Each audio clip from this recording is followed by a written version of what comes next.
8월 17일 화요일 통로. 그는 창세전부터 미리 알린 바 되신 이나 이 말세에 너희를 위하여 나타내신 바 되었으니. 베드로전서 1장 20절. 인간은 반역과 배신으로 하나님의 은총을 상실했습니다. 권리를 상실한 게 아닙니다.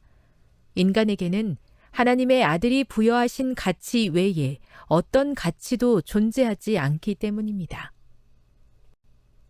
자비로우신 하나님이 거저 주셨던 특권들을 인간은 잃어버리고 말았습니다.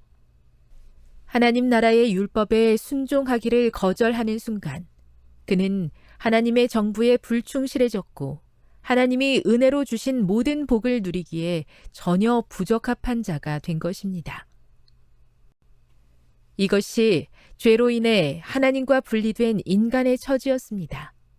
그럼에도 인류가 멸망하지 않은 이유는 사랑하는 자기 아들을 하나님이 선물로 주셔서 인간이 지은 죄의 형벌을 대신 받게 하셨기 때문입니다.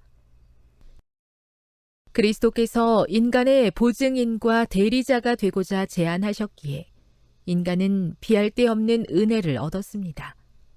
또 한 번의 심사, 곧 아담과 하와처럼 하나님의 율법을 범하지 않도록 그들의 경험을 하나의 경고로 삼을 두 번째 유예 기간을 얻은 것입니다. 햇빛과 양식이라는 선물로 하나님의 은혜를 받고 사는 인간은 이 모든 것을 주신 하나님을 인정하고 감사하며 머리를 숙여야 합니다. 이제 모든 인간 가족의 운명은 전적으로 그리스도의 손에 맡겨져 있습니다.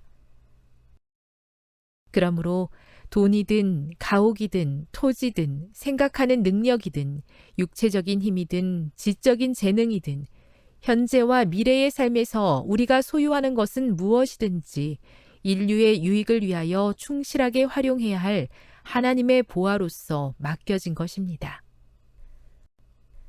모든 선물은 십자가로 인이 쳐져 있기 때문에 예수 그리스도의 형상과 표식을 지니고 있습니다. 모든 것은 하나님에게서 비롯합니다. 가장 작은 이득으로부터 가장 큰 복에 이르기까지 모든 것은 하나의 통로, 곧 헤아릴 수 없는 가치를 지닌 피가 뿌려진 초인간적인 중재를 통하여 흘러옵니다. 왜냐하면 그 피는 하나님의 아들 안에 있는 그분의 생명이기 때문입니다. 그는 창세전부터 미리 알린 바 되신 이나 이 말세에 너희를 위하여 나타내신 바 되었으니. 베드로전서 1장 20절.